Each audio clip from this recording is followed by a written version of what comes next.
Okay, I'm here today. Thank you everybody for coming out. I want to let you know today we're going to work with tapas. Does anybody know what tapas is? Anybody? Raise your hand. Oh yes, okay. It's the Spanish word actually meaning a lid or a cap. It started a long time ago whenever the farmers and everybody would sit down to have a glass of wine or go to the areas over there, and then they told everybody, oh, these fruit flies are getting in the glasses. They started smacking each other around a little bit. You know, that wasn't good. So they decided, hey, let's put a cap on that. There you go. Just like that. So then everybody started thinking, well, might not stink to have a little something to eat with all of that. So then they put a couple of olives, maybe some manchego. This olive might not stay. There it goes. Okay. So then they're like, da da da da da, pop it in their mouth, have a little nosh, enjoy it. But then they got all crazy. Now it's like an entire buffet of tapas. You go into the bar, it's a big social thing. Everybody enjoys sitting down. It's a whole event. The friends go out every night together, enjoy a few tapas, have a glass of wine, talk to each other, have a bottle of wine, or maybe some sangria, which we might enjoy a little bit today. So I'm going to start you off. My stepfather was from San Sebastian, and that's how I learned how to cook most of my tapas, right from the original country there. That happens to be one of the biggest areas of tapas now, actually the leading one that everybody goes to. So if you go there and you don't eat tapas, well, then you're starving.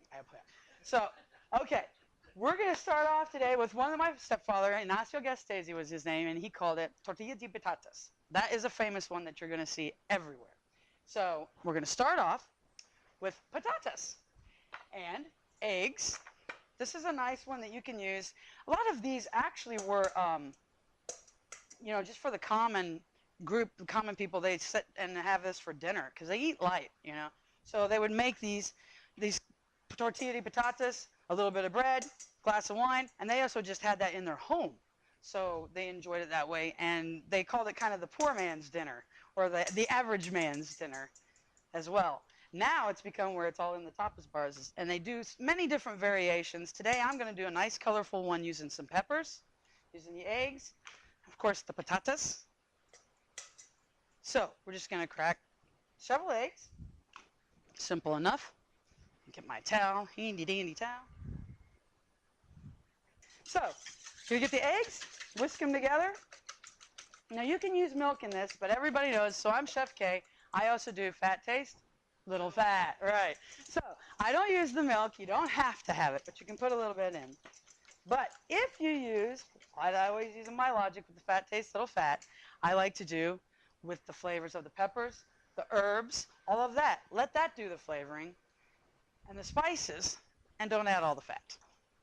So we're just going to get a few peppers here.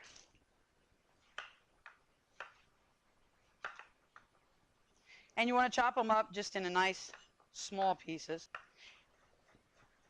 and then add them to your mixture. Now, I've already got a few here prepped, as you can see. So, we're going to put some of those in.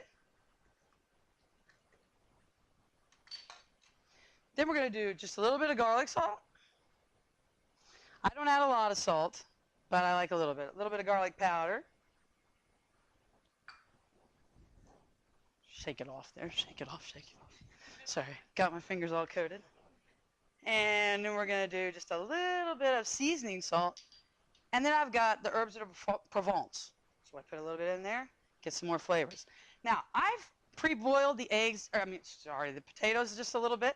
I've parboiled those, so you can get those. The other thing that you might want to do is if you like to do a little fried potato, you can do a little olive oil, get a little skillet fry on them, and then throw them into your mixture. Well, it's not using a lot of fat, so I just do the parboil with a little bit of chicken broth. Then you just throw your potatoes in.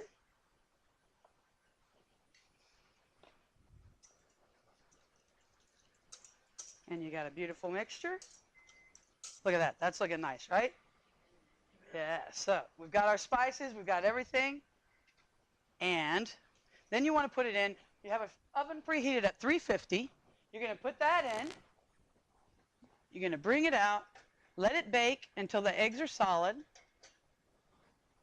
And then you have tortilla de patatas. So, now let me slice you up a piece, show you a little bit how they're served.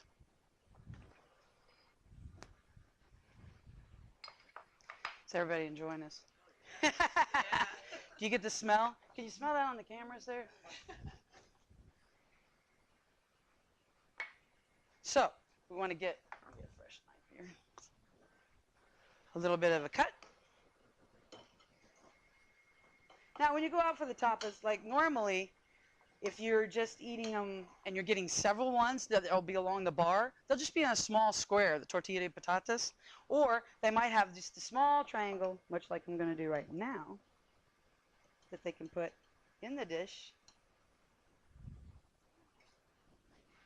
Let me grab some parsley over here, put a little garnish on there.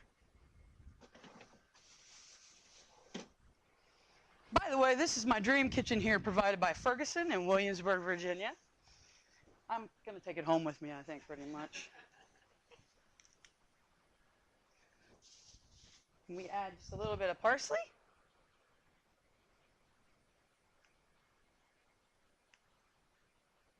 And then a little bit of manchego cheese. Everybody know the Spanish cheese? It's actually a sheep's milk cheese.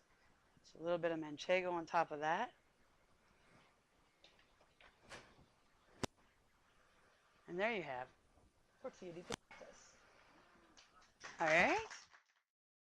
All right, for those of you who had to step out, welcome back. You missed a lot of fun, but it's okay.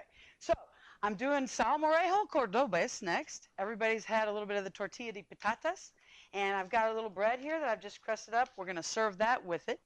Salmorejo cordobés is actually from Cordoba, and Cordoba, Spain. And it's kind of a tomato roasted pepper cold soup. It's kind of a cousin to gazpacho, just about, but it's a little bit thicker, a little bit creamier. We add the olive oil, and we actually do it with crusted up bread. But we have added some bread here to my water. You just have warm water, and you just add the bread in, and you're going to want to let that set for probably about, 5 to 10 minutes to let the bread soak up good, because we're going to throw everything in the blender. This is kind of fun because everything gets thrown in, nothing gets cooked. So, easy enough. So, I've got my bread soaking, and now I'm going to get some nice tomatoes. What I like to use for this is the Roma tomatoes, and it gives a nice full flavor, but they don't have, if you've ever noticed when you cut open the Romas, they don't have all of the juice and seeds that pop out as much. They're a little less, so that's why the Italians actually use them for sauce, because it's easier without all that pulp in there to get a nice, it's mostly just the flavor. So we're going to just chop these up, throw them in the blender, and this is easy enough. I say for a batch that you want to make at home, if you're just cooking for like 4 or 5 people, or not cooking, because you don't. But so if you're making it for like 4 or 5 people, you want to use probably 5 to 6 Romas, and just get a nice chop on them.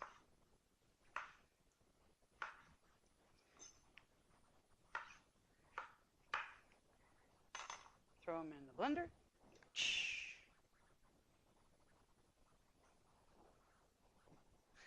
Knife blade here. So everybody worked with garlic much? So everybody knows the trick to garlic. I actually had somebody that came to me one time. I was in my home, I was cooking, and I started pounding it on the board, to get it skinned. And my friend's standing there looking at me going, this is mind-blowing. You know what I used to do? I actually sit and peel this garlic, and it's sticking to my fingers. I'm like, what are you talking about? I would never cook if I had to do that. And I use garlic in every dish, so I was like, no. So once they did it, and I had another friend that was like at the same, we were doing a dinner party, and she was saying, oh my gosh, I never knew that trick either. So we're going to put a little fresh garlic, now that I did all that spiel, into our blender as well. Shuffle off the buffaloes. So we got a little garlic. Get a little action. I promised a tap dance for you all, so there it is. There's the time step. Okay. When I'm doing the garlic. So let me get this all together. Now I do have it sticking to my fingers, and that helps by this little trick, running water. It's usually good. Just kidding. You guys are all thinking I'm being serious. I think I knew that. What?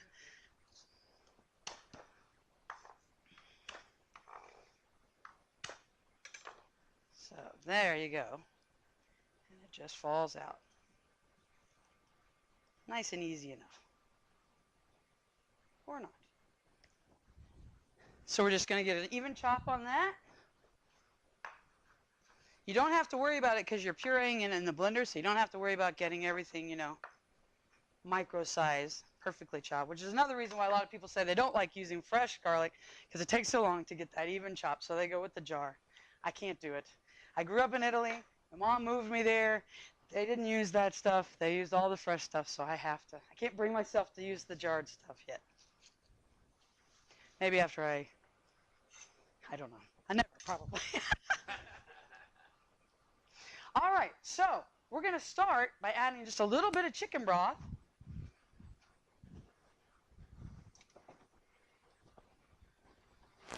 To our mixture.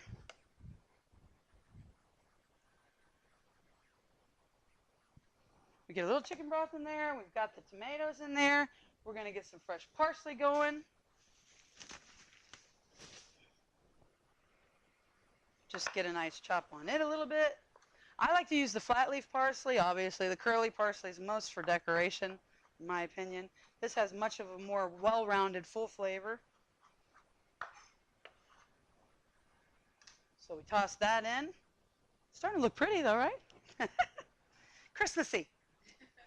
So all right. Now, again with a little bit of seasoning, I'm going to go with a little bit of garlic powder, a little bit of garlic salt, some of the herbs, and then we're going to start pureeing that a little bit.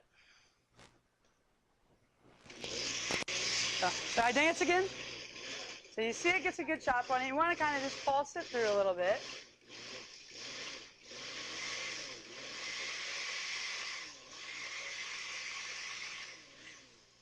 Then we go with a little bit of the peppers.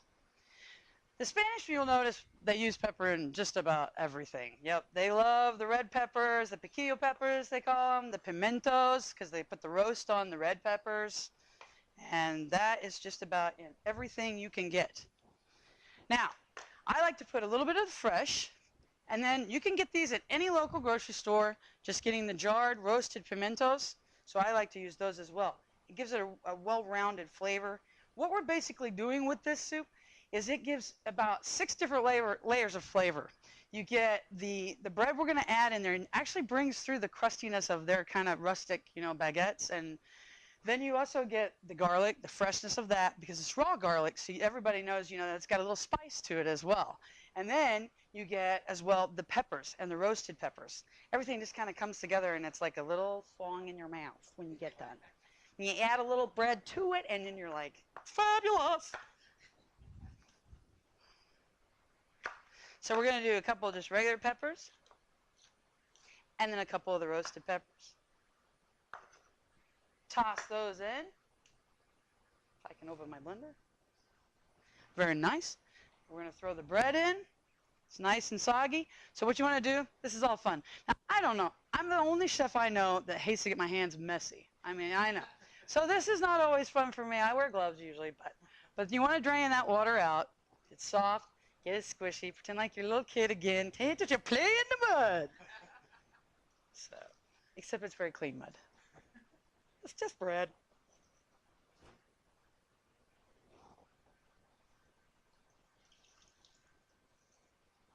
A little bit goes down in there. Stuff it all down in there. Get down in there. And then we're going to pulse it again. Get this mixture together. And then comes the olive oil, which adds another layer of flavor because you use the very fruity Spanish olive oil. It's got a real nice fruitness to it. And that's going to actually go as we continue to blend.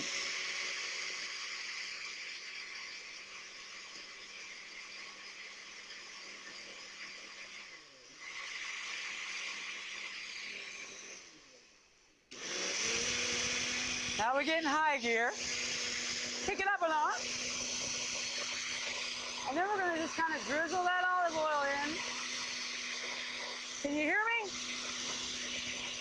And as you watch, you're going to see it almost turn a light orange color. You see that happening?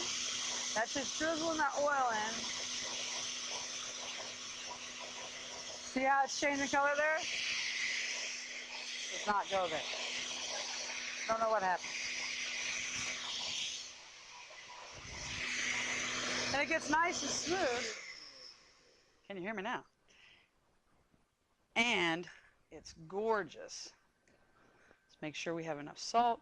We're going to, of course, everything gets finished off here with the manchego, because that's basically Spain's Parmesan Reggiano that they sprinkle over the top of everything.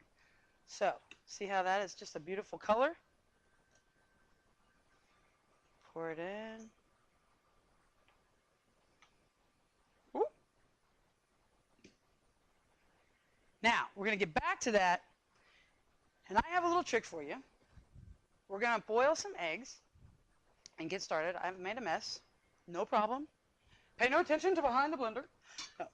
So, I'm going to boil some eggs. Now, how many people are like, they've dealt with boiling the eggs and they're like, I can do it, but I'm trying to make deviled eggs and I can't get them peeled right. It's forever, right? Oh, this is going to blow your mind. So we're going to boil some eggs. Just get some water going. The big trick, one, with this is make sure that your eggs are room temperature, okay? So you're going to add those to it, the water, and then we're going to boil them. We're going to put them in the pot, bring them to a boil, let them boil for about 20 minutes, okay? We're going to come back to our salmorejo cordobes, and we're going to come back with some albondigos, Spanish meatballs, and we'll be right back after this. Join us. Welcome back. All right, so for those of you who are joining us back, we're getting ready to make albondigos, which is the Spanish meatball. And this is actually done with a very different type of sauce. We use carrots. So it's extremely healthy, and we do it basically like a tomato sauce would be, but we do it with carrots, garlic, and a little bit of those fancy spices I've been putting in everything all day. So we're going to get on that. Again, we're adding a little pepper, imagine that. We've started off with a pound of ground beef, just thrown in here. I'm going to get the peppers going, chop them up. Now these are another dish that my stepfather used to make for us quite often. And this kind of is a special family recipe. It did start with the first tapas and originated around in the San Sebastian area. And many of them now, you don't find them as much. You don't find the carrot sauce as much. They do a lot of them. Like if you go to a lot of, everybody's noticed that tapas are growing in the States, right?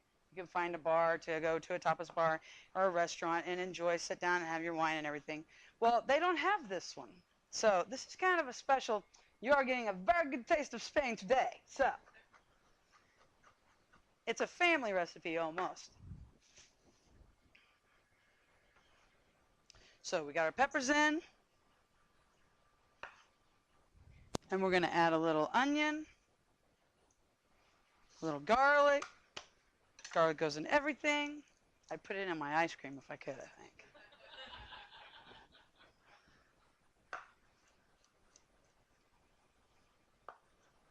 I feel like I'm the Swedish chef today. I'm like throwing peppers everywhere. And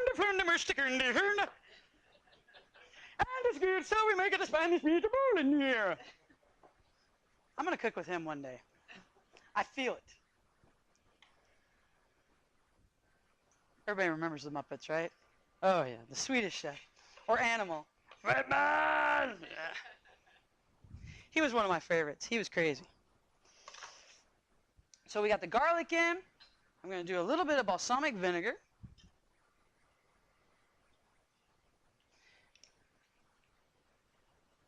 Put the lid on. It's not going on. I'm not going to put the lid on. We're going for more garlic powder. A little bit of my herbs Provence. Having trouble with that today. A little garlic salt. And here's another little fun twist. I like to put a little nutmeg in. So grating in a little nutmeg, it gives it just kind of another little flavor there to it. So we're going to get some of that in there. And you guys know what's coming, right? I got to make meatballs. What'd I say about my hands? I don't like it. I just don't. When all the kids were making mud pies, I was not. All right, so here we go, right? Got to get in there and get dirty. A little bit of olive oil. See, I'm putting it off. A little bit of, what else can I put in here? Hang on. There it goes. Okay. So we want to get this ground in together, all your mixtures. And I smell that nutmeg. Do you get, everybody like nutmeg here? It gives a nice, good flavor to everything. Nutmeg and cinnamon, I find, like I make my Moroccan chicken, which might be on another show sometime, and I like to use, that one's crazy. That one goes with all the spices of cinnamon, cumin, chili powder, then nutmeg, then, I mean, and everybody's like, and then ginger and lemon. There's just everything in there. And people are like looking at me when I'm putting all that together, but it's good, right? I think a few of you have had that out there. So, because it's tapas, most meatballs, you know, are a certain, little bigger, depends on how you want to do it. We want to do a small little meatball just like that. So it's just a tiny one. We get these set up, make a few of them.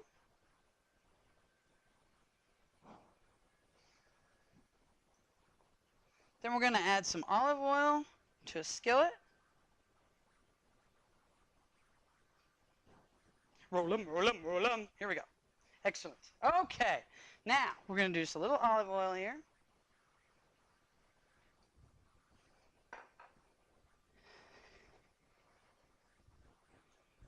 Get my burner going, get some flameage. It's so big. There we go. Now, you want to get your olive oil like nice and hot before you add anything, because basically if you don't, what happens? It absorbs it all. The meatball is just going to soak it all up. So we want to get it real nice and warm. You can feel it there. I sometimes take a little water, sprinkle it on there or whatever, or a little flour if I have that handy, and then you can, but you can almost tell, especially olive oil. If it starts smoking, for the love of God, put it in! So, olive oil doesn't like a lot of high heat, so we're letting that heat up a little bit. We've got our eggs going, because remember, we're coming back with that special trick with the eggs. Are you guys getting excited? I know you're on the edge of your seat right now. Like, what is she going to do with these eggs? There's no vinegar that went in. How many people think you put vinegar in that helps to peel it? Has anybody heard that one? If you Google it, there are so many myths out there. Put the vinegar in, don't put the eggs in, let the water boil first, put the eggs in, put salt in the water. You've got that one? That's okay. You're not going to believe what I'm going to do. Okay, so now I just tested. It's not hot yet, so we're getting there. Let me get it turned up a little bit. Turn it up. Crank it.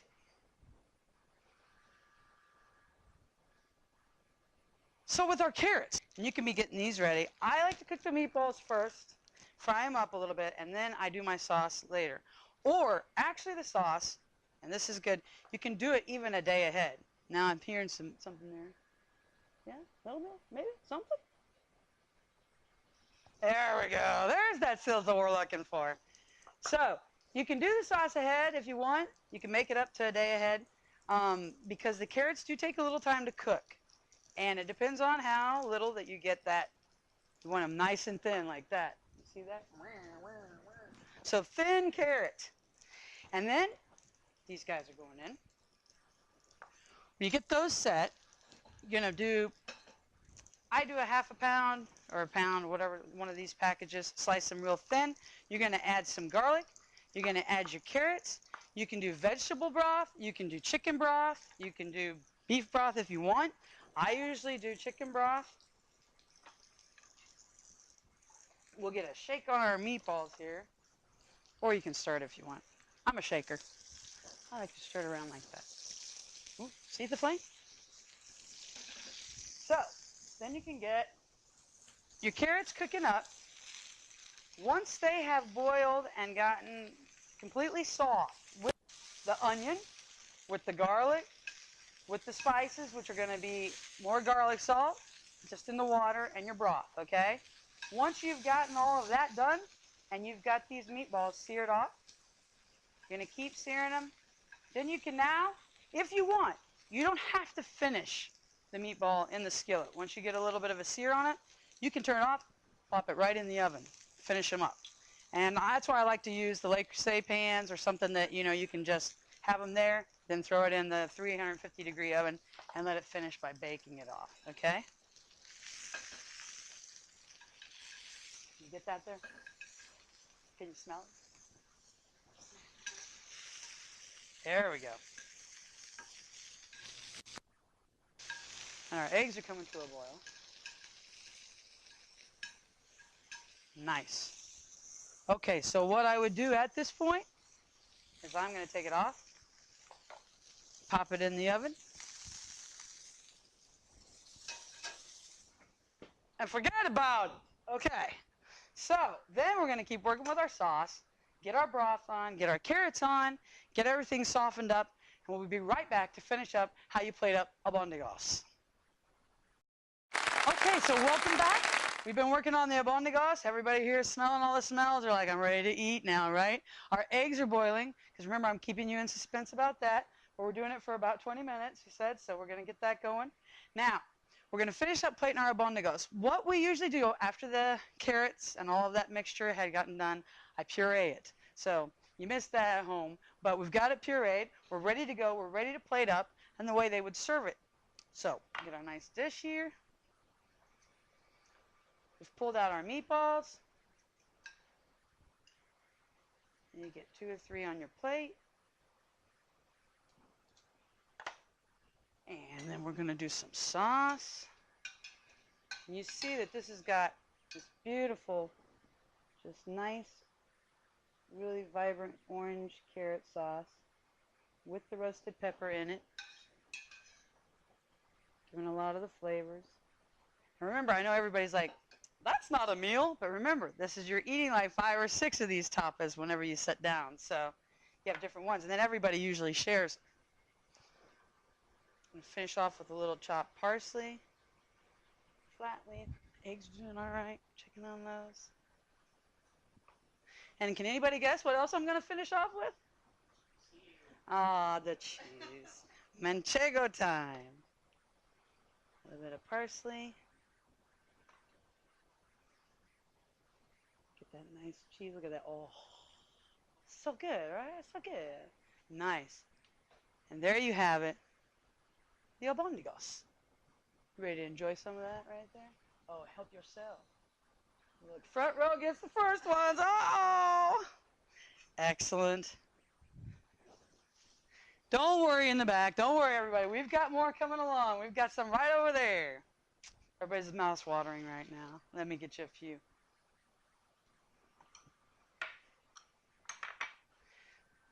So our eggs are almost in their place, ready to go.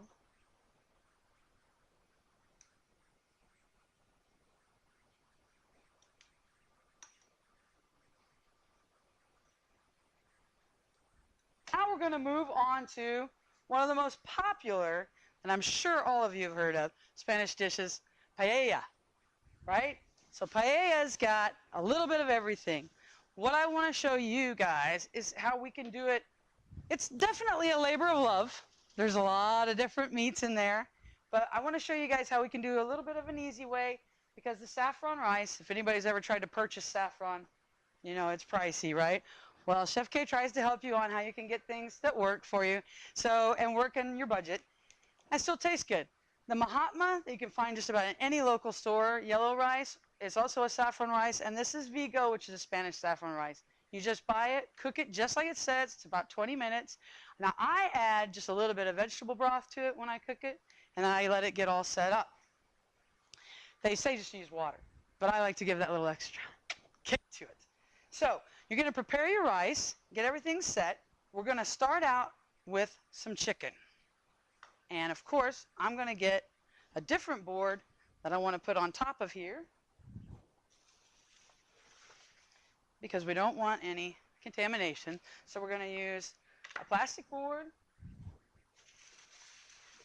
and a different knife we're going with. Now, I just like to get the chicken tenders, like the little tenderloins, and you know, they're already kind of chunked up, the breasts and everything.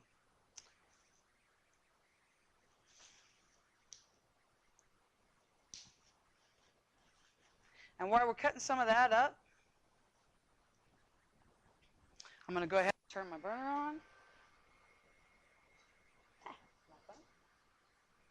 Let that get hot a little bit.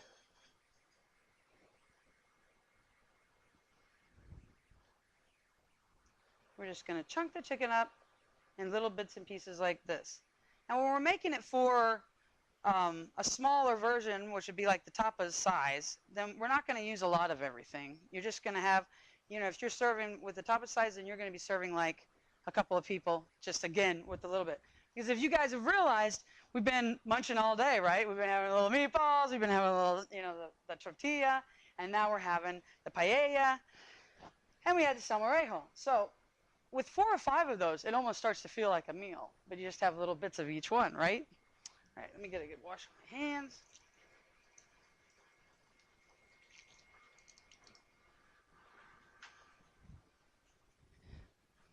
Now I'm just going to add a little olive oil. Here we go again with the olive oil. And we're going to let the chicken go in. And we're going to put this away. And then we're going to use some chorizo. Chorizo is the Spanish, kind of almost like our kielbasa, or, you know, what we have, the smoked sausage that we use. But it's got a little more spice to it. We've added, you know, they've got different ones that they add. Has a little bit of a cayenne, almost red pepper flakes. And actually, we're going to get another board for that, because we are dealing with pork. How many boards can she pull out, folks? Da-da-da, da-da-da-da. All right. So our chicken is simmering up. We're going to get our chorizo out. We're going to toss that in a little bit. Let it start getting a brown on it. While the chicken's in there, everything can go.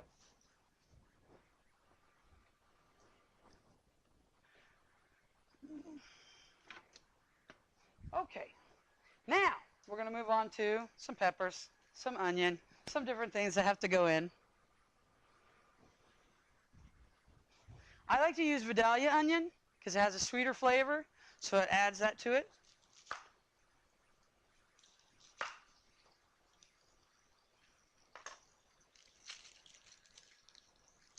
So you guys hearing that sizzle? Getting a little bit there? Yeah, you're going to start smelling those flavors coming through. For those of you at home, I'm sorry, we don't have 5D yet.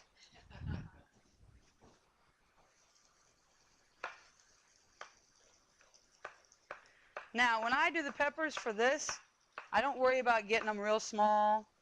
I don't mind if they're chunky because you want to get that good flavor in there anyway. Basically, when you're sauteing your meats with all of this, it's good to let everything just kind of be chunky, almost like you were making a sauce, you know, because you're going to puree it later, so you almost just want to get all of that flavor in there. Layer it on in.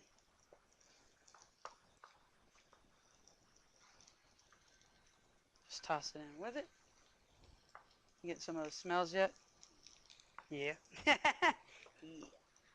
There's nothing better than like peppers and onions and garlic, you know. Peppers and onions and garlic, oh my! Excellent.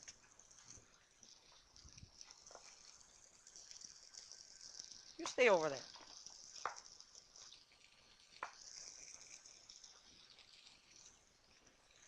All right, now I'm going to get a set of tongs here. Start getting a little bit of a stir on that. The other thing that the Spanish have, they have actually their own version of paprika. I don't know if anybody's ever, you've seen what says use the Spanish paprika rather than just regular. It has just a little more of a smoky flavor to it, actually.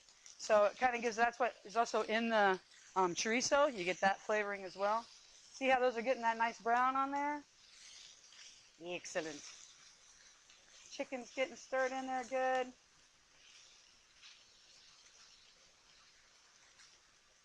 Oh, run away. Now once my chorizo, if you want, you can try to slice it before you put it in. I don't know if anybody's been dealing with raw chorizo. It'll just start squishing out everywhere. It's a mess. And again, with the gooey hands, not into it. So I like to kind of get it started on here, get it nice and brown, and then I can take it off and I can slice it on the board a little better. Just makes it nicer and neater for me that way. Just throwing things on the floor again. Pay no attention. Now, we're going to get some clams and shrimp out while that's sauteing. Just make sure you kind of keep an eye on it. We're going to put it on medium.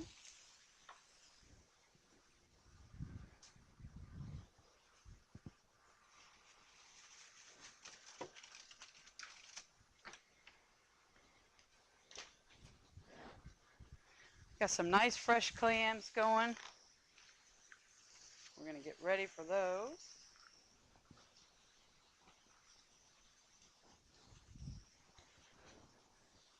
And some shrimp.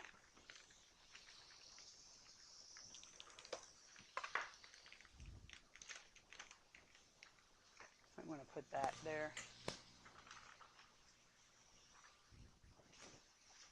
We don't have any seafood allergies, right? No seafood allergies today? Everybody's good? Good, good. I'm glad to hear that. I don't want to be hurting anybody. All right, so our saute is going good.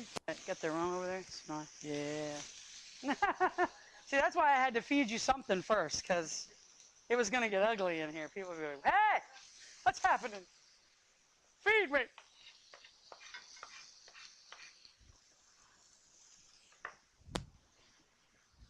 All right. Now we've got our sausage where I can probably go ahead and get a little bit of a slice. See how that does that a little easier for me? So I just do it right in the skillet, slice it up. And even though it's going to crumble a little bit, for paella, that's perfect. That's fine. But at least it's not so bad that it's like just squishing out like it would if it was completely raw. So just get a nice cut on that. Now normally, your rice, like I said, because if you use the Mahatma or you use the Vigo, if you use that rice, then you're going to go ahead and get everything finished, like I said. So it'll be sitting over here ready to go. And then you're going to put it in here and start getting the fry on it in a little bit. So we're going to cut up these sausages, get everything cooking, keep it all rolling. And we'll be back to see you guys in a minute. We'll be starting plating up, frying up the rice, and finishing off our paella. See you in a little bit. All right, so we're back. We're doing paella here with everybody. And look what you missed while you were gone. We started out with cooking up our meats, doing everything. And now we've got a beautiful skillet of paella happening here. So we've added our rice. Now what I also like to add, you can do any vegetable you want. You don't even have to do it if you don't want. I just add like you can do simple frozen peas. They've been blanched, so don't cook them. Just go ahead and just like thaw them out, add them to it whenever your skillet's getting its final fry on it. And what I call by that is, you know how everybody, so the Chinese have almost like the stir-fried rice, right? They've cooked it, then they stir-fry it, so they get a little fry on that. That's what happens with paella, except for instead of getting it all the way through, can you guys hear that? It's sizzling. You actually want the bottom to get a little bit crispy. So you're letting that do that right now. I'm going to let that kind of crisp up. It's almost going to have a crunch to it. Like you're going to think, wait, did she burn it? But then there's this toastiness flavor that comes with it that you're like, oh, but wait, that's kind of pleasant. Oh, I like that. So once we have that, getting the sizzle, we're going to add our clams and our shrimp, which I stir fry separately with another pot. Take my skillet. So you hear that, huh? So now I'm going to turn it off.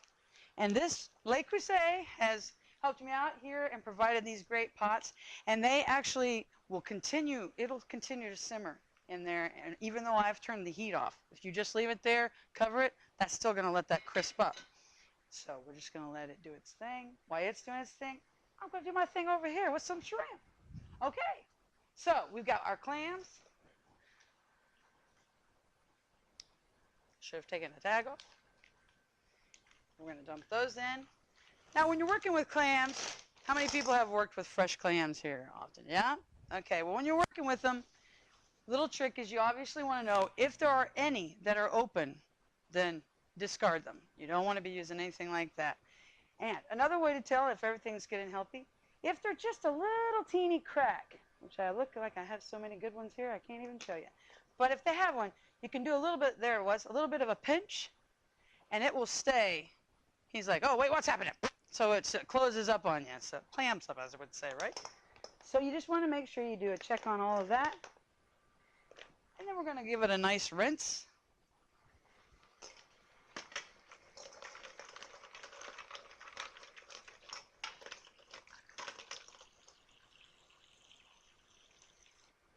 Because you just want to get some of that sand off, get a nice rinse on it. Make sure you're looking at them. Mine are all closed. And then I got shrimp. Just some nice fresh shrimp, Gulf shrimp. I leave the peel on. Now, you don't have to. It's easy enough to go ahead and peel it, but I go ahead and saute it. And then when you're doing your paella, especially if you're not like serving a whole lot with it, like now, and on this that I want to put, this is what I'm going to put in it as I plate it up for you. So this will just be one nice shrimp that you peel as you go. These that I have in the first big batch, then we make sure that we peel those just because you don't want to be saying, oh, we got rice all over your hands. That's not pretty. Remember the hand thing, right? So the other reason why too, I go real light on the oil with this because once again, what am I? Fat taste? That's right. Excellent. So we go real light, just the olive oil. And everybody knows, I hope you do, that olive oil is actually good fat if you're going to use any at all. I don't do butter. They do butter. They put a lot of butter in. I don't. I let the herbs, and that's why I also use the chicken broth or vegetable broth to cook the rice up. There's where I'm going to get the flavor. And if you use the vegetable broth and chicken broth, you're way low fat, not a stick of butter. I'm not Paula Deen. No. Just kidding. Okay, so we've got our clams ready to go. We're going to heat up our burner here.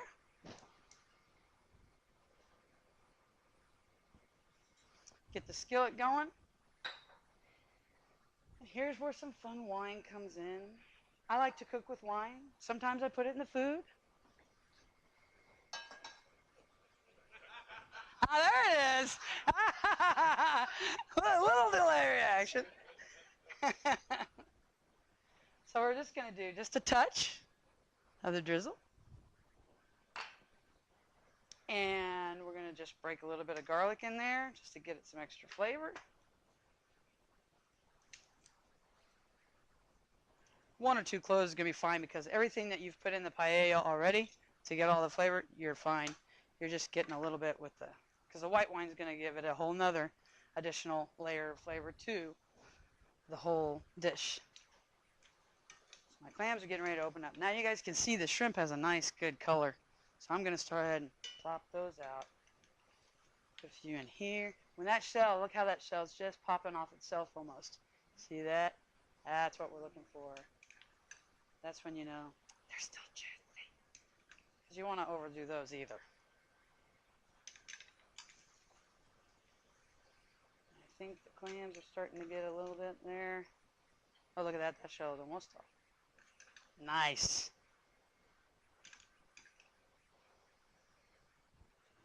You stay in there. We'll be back. Okay, can everybody see? They're starting to open up a little bit there. Got a little crack. Once they start going, it's like, bing, they're done.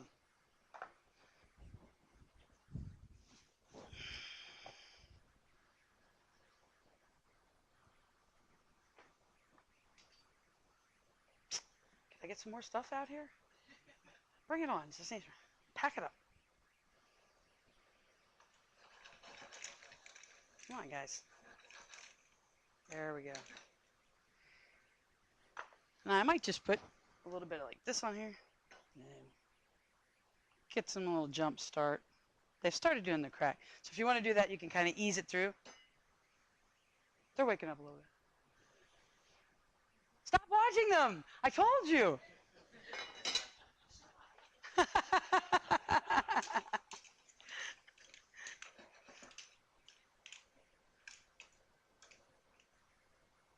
they go. Yeah. Good. So we'll just hold in a little bit of the heat. Finish those up. Got the wine, we've got the salt, we've got everything. We're going to get some nice tomatoes here. These are cherry tomatoes right out of my garden. If you happen to have the time and you plate this up like this, what I like to do before I actually serve it to my guests, once I get it all set like this, then I take it, plop it in the oven for just a little bit, and that also lets that kind of get that crispiness and dry out. So you're welcome to do that. It can be eaten like this, ready to go, or you can do it that way as well.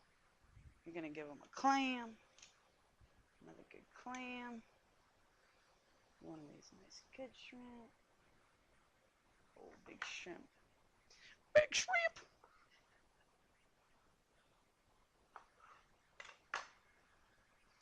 A little bit of tomato.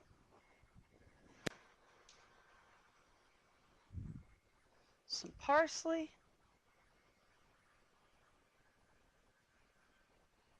All right, you got your clams. You want to finish it off, just that fruity olive oil, just a little drizzle right around. And what else are we going to put? Manchego! Just a touch. Just a little bit, just to give that's where we're going with the saltiness. You finish it up, and there you have it, paella.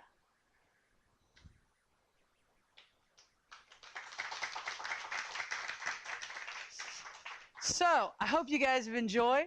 We're going to have you dig in that just a little bit. Thank you, everybody, for being out here. This was Spanish Tapas. I'm Chef Kay. I've really enjoyed working with you guys today. I hope everybody's enjoyed the fun flavors. And everybody out there, remember, you try this at home. Hi, I'm Cammie. I'm Susie. It was wonderful, my first experience with seeing something done live, and Very entertaining. very, Very entertaining. and it tastes good. Kept your interest and anticipation of what was coming next. Okay, my name is Tony, and this is my wife, Sheila. And we initially met Chef Kay probably about a month or so ago at the Peninsula Town Center in Hampton, Virginia. And we've kind of been following her ever since. And today, I'd like to say that it was a great day. The food was excellent. She did a superb job. What I'd like to say to Chef Kay is continue to be funny. Yes. Awesome personality. Thomas and Carol Floyd. You know, we learned, you know, about the cooking of the clams, and they actually were very tasty. And I'm not a clam eater. Carol's not a clam eater either. Generally, I wouldn't eat clams, but they were so tasty. It was excellent. Carol Steve. McDonald. We learned how easy it is to make food very tasty in a very simple way and without using a lot of unnecessary fats. Using the spices, which I never would have thought, you know, in some cases to use. Very, very, very wonderful. And I learned that Chef Kay is an excellent chef, and I love the food she cooks. Definitely. But more than that, I learned the little story she told as she cooked back from her homeland in Spain and Italy that really made the cooking more enjoyable and the show more enjoyable, which was wonderful. I'm David. I'm Carrie. I learned paella is a labor of love, but boy is it delicious. We can certainly do it. And I think I've learned that a carrot sauce with the meatballs, the meatball dish, I will use a lot more carrots in my cooking. It was very, very good. She needs to keep cooking, so I may keep eating her food. Yes, just keep my plate full. Yes. It was delicious today. A wonderful experience. It's great. Fat taste and Little fat. That's right.